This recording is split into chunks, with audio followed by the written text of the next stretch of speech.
Continuamos la clase, queridos alumnos. A ver, en el siglo VIII después de Cristo, dijimos que la península ibérica es nuevamente invadida, no se olviden. En este periodo, ¿quiénes invaden? ¿Te acuerdas? Profe, será la invasión de los árabes, la invasión de los moros. Esta guerra santa dura más o menos un aproximado desde el siglo VIII después de Cristo, más o menos hasta el siglo XII después de Cristo. Ojo, tengan en cuenta. ¿Nos importan estos hechos bélicos en la historia? No. ¿Qué vamos a enfatizar, mis queridos alumnos? Esta parte dijo, se desarrolla aquí una fusión.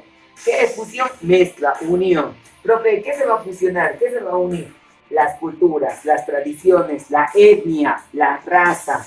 Profe, ¿qué quiere decir acá? Se fusionan las costumbres y las tradiciones de los invasores, que son los árabes, con los invadidos, que son los españoles. ¿Por qué estamos hablando ya españoles? Recordemos, profe, en el siglo V después de Cristo, en la invasión visigoda, ya a la península ibérica se da el aporte de lenguas germánicas. Esta invasión no tiene éxito. Los romanos derrocan a los bárbaros. Pero en ese proceso del latín vulgar y con el aporte de las lenguas germánicas se da una variación, una alteración y nace el latín español. Ya estamos hablando de una sociedad española. Volvemos acá entonces. Profe, se fusionan las costumbres árabes con los españoles. Producto de ello, ¿quiénes nacen? Acá, hijo, recuerdas, y son los mozárabes. Profe, ¿quiénes son los mozárabes? Tú recuerdas, tu hijo, los mozárabes no son otra cosa que árabes, pero en este caso, asumiendo costumbres y tradiciones españolas, entre ellas la religión. Son árabes bautizados al cristianismo o al catolicismo. De estos mozárabes, no te olvides, vienen a crear ¿qué cosa? Las jarchas mozárabes. Profe, ¿qué son las jarchas mozárabes? ¿Tú recuerdas, tu hijo? Las jarchas mozárabes no son otra cosa que la denotación de los poetas árabes, ¿ya? Pertenecen al género lírico, vienen a ser poemas, pero son netamente españolas, no, porque son creaciones todavía de los árabes, por eso dicen jarchas mozárabes. Seguimos. En el siglo IX después de Cristo aparecen los escritos castellanos. Profe, aquí aparecen los primeros, ojo, escritos. Aquí aparecen los primeros escritos castellanos. Profe, ¿cuáles son los primeros escritos castellanos? Si tú recuerdas, hijo, en la clase ya hemos ido desarrollando, aparecen las glosas y tenemos dos tipos de glosas. ¿Cuáles son, profesor? Y tú pones acá. Acá empiezan a denotar, pongámosle acá, profe, aparecen los primeros textos castellanos, y son los textos castellanos. ¿Cuántos tipos son? Dos, profesor. Tenemos acá, profe, son las glosas silienses, pero, profe, también tengo las glosas emilianenses. Listo. Tengo las glosas silienses y las glosas emilianenses. Profe, ¿el castellano empieza a tomar importancia? No, todavía, chicos. ¿Por qué? Porque hasta aquí el castellano es una lengua más, como todas las lenguas que existían en la península ibérica. ¿Cuándo empieza a tomar importancia? Ojo, volvemos por acá. En el siglo X después de Cristo, profesor. Aproximadamente, ¿en qué año estamos hablando? Estamos hablando del año 1240. Año en el que el castellano fue oficializado. Año en el cual el castellano se convierte en lengua oficial de toda España. Profe, ponemos acá. ¿Quién oficializa el castellano en España? Y la respuesta es, tú recuerdas que el profe lo hace el rey, y es el rey Felipe, no se olviden. Profe, es el rey Felipe III, no se olviden. ¿Qué pasa? Recordemos. Profe, el castellano se convierte en lengua oficial de toda España. ¿En qué año? 1240. ¿Ahí destaca su importancia? No, todavía, esperemos.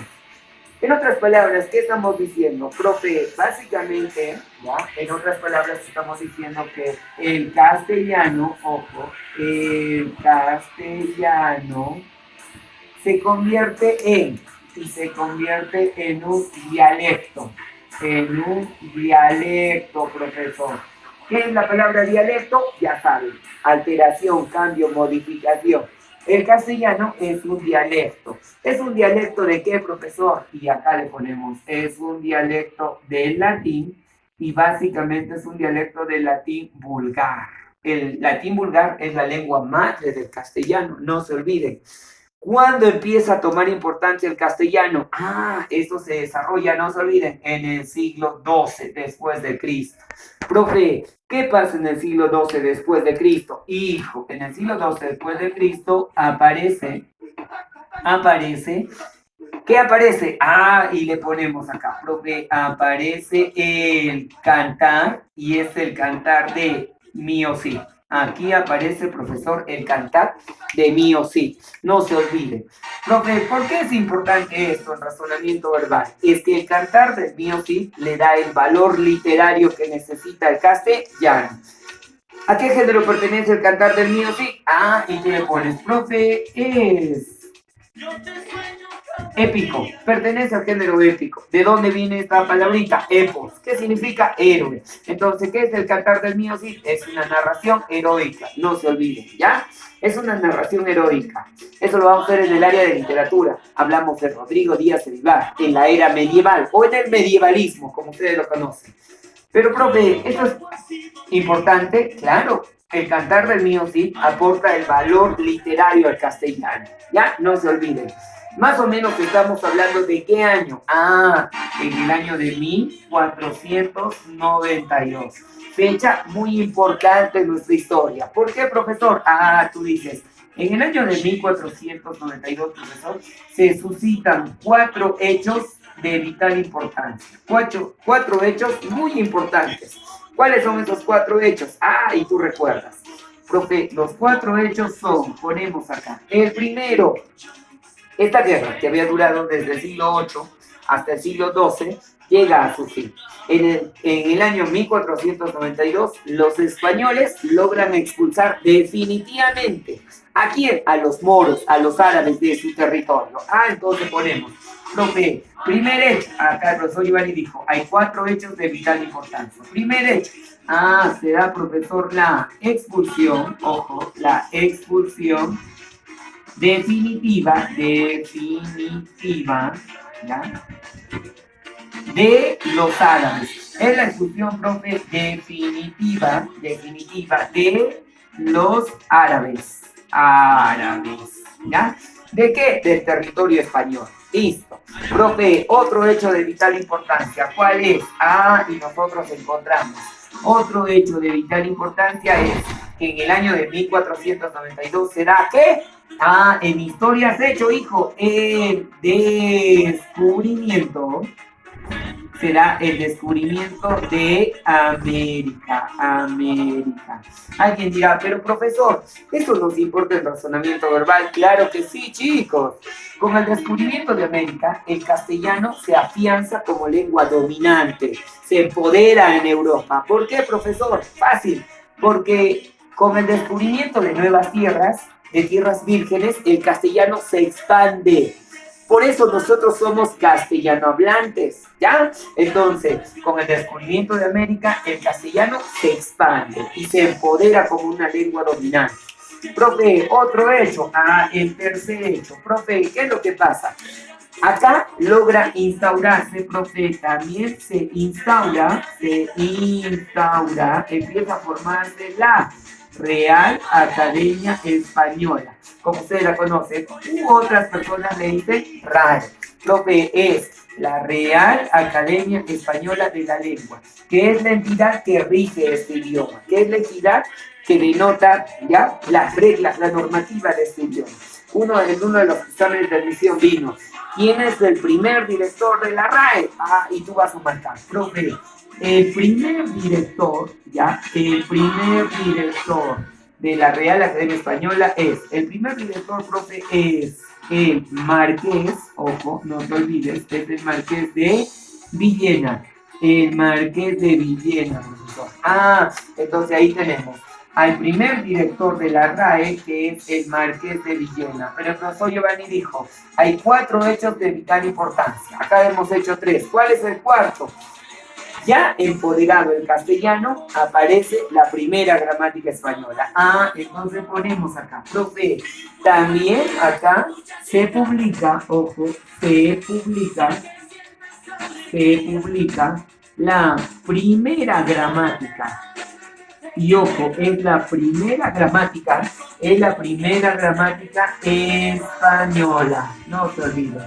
Profe, ¿quién publica la primera gramática española? Ah, y ustedes le van a poner, chicos. La persona que publica la primera gramática española es el gramático español Elio Antonio, se llama Elio Antonio, y es Elio Antonio Nebrija. Ya, no se olviden. Entonces, en conclusión, mira, es así que aparece el castellano. Para eso nosotros identificamos dos tipos de lengua, señores.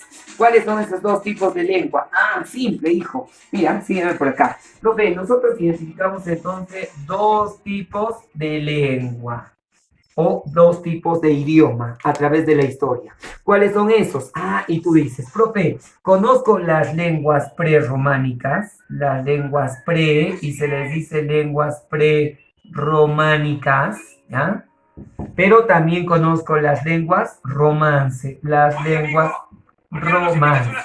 ¿Cuál es la diferencia? Hijo, fácil, acá te ubicas. Las lenguas prerrománicas son aquellas que se desarrollan antes y son antes del latín. Ah, son antes de los romanos. Por eso dice prerrománicas. Antes, ¿ya? ¿Cuáles son las lenguas prerrománicas? Estas son, hijo. El celta, el íbero, el vascuence, el éuskera, ¿ya? Estas son lenguas que se desarrollan antes del latín. ¿Cómo se les llama a esas lenguas? Ah, ¿te acuerdas? Profe, son lenguas prerrománicas, antes de los romanos. Y las lenguas romance, profe, fácil, hijo. Las lenguas romance son aquellas que se desarrollan, profesor, después. Son después de latín. Ah, le ponemos acá. Profe, las lenguas romances son aquellas que se desarrollan después del latín. ¿Cuáles son esas lenguas? El castellano, el catalán, el gallego. Tenemos otras lenguas más conocidas. Por ejemplo, entre lenguas romance, ¿qué encontramos nosotros? Fácil, hijo. Por ejemplo, profe, acá está el inglés. Profe, ejemplo, el inglés. Los términos que provienen del inglés, ¿están reconocidos por la RAE? Sí. ¿Cómo se llaman los términos que el inglés aporta a la formación del castellano? Ah, y acá tenemos, hijo. Los términos, aquí, siguen por acá. Los términos que aportan al castellano, que vienen del inglés, se les llama, y le ponen anglicismos. Profe, estos términos se llaman anglicismos, no se olviden, ¿ya? Ahora, seguimos por acá, hijo. Profe, los términos también tenemos acá los vocablos, los términos que provienen del francés. Ah, acá también tengo el francés. Estas son lenguas romance, ya hemos dicho. ¿Cómo se llaman los términos que vienen del francés? Ah, la RAE los conoce como son los galicismos, no se olviden, galicismos. Profe, otro, tengo acá también el italiano. ¿Cómo se conocen los términos que provienen y aportan al castellano que provienen del italiano? Profesor, fácil, se les llama italianismos. Listo, italianismos. Otra lengua. Ah, profe, también tengo el alemán, que aparece después de la denotación del castellano. Profe, ¿cómo se llaman los términos que el alemán aportan al castellano? Simple, profe, esos términos se llaman, y le pones ahí, germanismos. Ahí está. Profe, otro. También tengo el portugués. Ah, y ahí vamos poniendo, profe, el portugués. ¿Cómo se llaman los términos que el portugués aporta al castellano? Y acá le ponemos, profe, eso se llama lusitanismos. Entonces, chicos, ¿qué son estas? Son lenguas romance, ¿ya? No se olviden. Y seguimos aprendiendo, chicos, mis queridos alumnos.